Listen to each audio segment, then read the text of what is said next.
लोकतांत्रिक सरकार के मुख्य तत्व।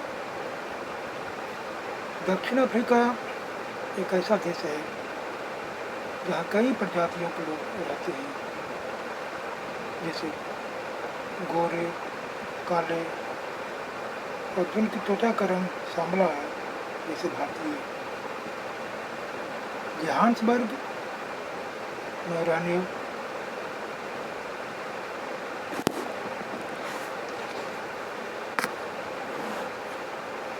तो दक्षिण अफ्रीका पहले रंग भेद कानून से शासित था। रंग भेद का मतलब है त्वचा के रंग के आधार पर भेदभाव करना। दक्षिण अफ्रीका की प्रजाति इसी आधार पर अलग अलग समूहों में बटी हुई थी। वहाँ के कानून के मुताबिक श्वेत अश्वेत भारतीय एवं अन्य प्रजातियों को एक दूसरे से संबंध बनाने की इजाज़त नहीं थी। विभिन्न प्रजातियों के लोग न तो एक दूसरे के आसपास रह सकते थे और न ही आम सुविधाओं का इस्तेमाल कर सकते थे। श्वेत और अश्वेत लोगों के अस्पताल अलग होते थे और अस्पताल की गाड़ियाँ भी। श्वेत लोगों के लिए जो अस्पताल की गाड़ियाँ थी वे जरूरत और सामानों से सुसज्जित होती थी, जबकि अश्वेत लोगों के लिए जो गाड़ियाँ थी उनमें सुविधाएं उपलब्ध नहीं थी। उनके लिए रेल और बसें अलग होती थी, यहाँ तक कि श्वेत और अश्वेत लोगों के लिए बस उसके लिए अलग होती थी। अश्वेत लोगों को वोट देने का इजाज़त नहीं थी। देश की सबसे अच्छी जमीन श्वेत लोगों के लिए आरक्षित थी और अश्वेत लोगों को खेती के लिए सबसे घटिया जमीन मिलती थी।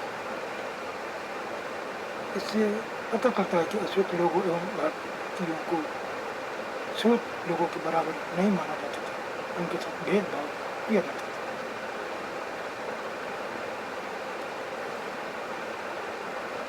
अफ्रीकी राष्ट्रीय कांग्रेस और उनके जाने माने नेता नेल्सन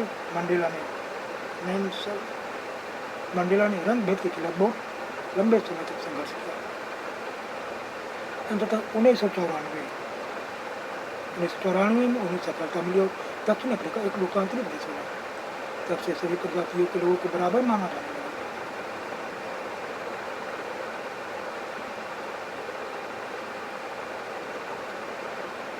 भागीदारी यानी लोकतांत्रिक सरकार में भागीदारी लोग कैसे करते हैं। तो हमारे यहाँ नियमित रूप से चुनाव क्यों होते हैं? लोकतंत्र में लोग निर्णय लेते हैं, चुनाव वोट देकर भी अपने प्रतिनिधि चुनते हैं। ये प्रतिनिधि लोगों की तरफ से निर्णय लेते हैं। यह मानकर चला जाता है कि प्रतिनिधि निर्णय लेते लोगों की जरूरतों और मांगों को ध्यान में रखेंगे।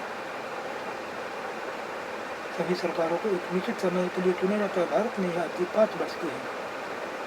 एक बार चुने जाने के बाद सरकार 5 वर्ष तक सत्ता में रहती है।